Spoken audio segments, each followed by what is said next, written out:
Ազգային ժողովի ընտրություններին մասնակցության հայտերը կենտրոնական ընտրական հանձնաժողով պետք է ներկայացվեն փետրվարի 6-ից 16-ը։ Այս շրջանում քաղաքական ուժերը զբաղված են դաշինքների կամ ցուցակների ձևավորմամբ։ Հայ հեղափոխական դաշնակցությունը միայնակ է պատրաստվում գնալ ընտրությունների եւ չի բացառվում, որ նրա ընտրատարածքային, այսինքն ռեյտինգային ցուցակներում լինեն նաեւ անկուսակցականներ։ Կան բազմաթիվ կարող հեղինակություն ունեցող, ազդեցություն ունեցող,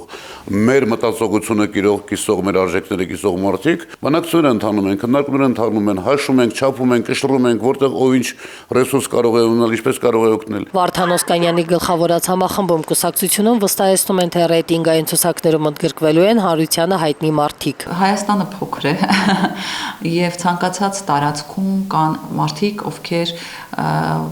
ունեն որոշակի հեղինակություն։ Նոր ընտրական օրենսգրքով ներդրվել է բավականին բարդ ընտրական մեխանիզմ։ Այս մասին է վկայակոչում նաև ԵԱՀԿ-ԺՀՄԻԳ իր զեկույցում։ Մասնավորապես անդրադառնալով ընտրացուցակներին նշվում է, որ դրանք էականորեն շեղված են մաքուր համամասնական ընտրակարգից։ Ռեյտինգային ցուցակները կարող են մեծացնել վարչական ռեսուրսի չարաշահումը։ Այս տարածքային ցուցակներով կամ ինչպես ընդունված է անվանել ռեյտինգային ցուցակներով,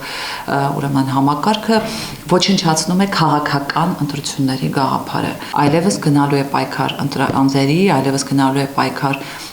փողի եւ հեղինակությունների միջև։ Ընտրական օրենսգրքով մասնակից կուսակցությունները պետք է հաղթահարեն ընտրական շեմի 5, իսկ դաշինքները 7%։ Ինչու են հիմա այսպես դաշինքներ ձևավորվում, փորձում միավորվել եւ այլն, որովհետեւ մարդիկ հասկացել են պարլամենտական համակարգում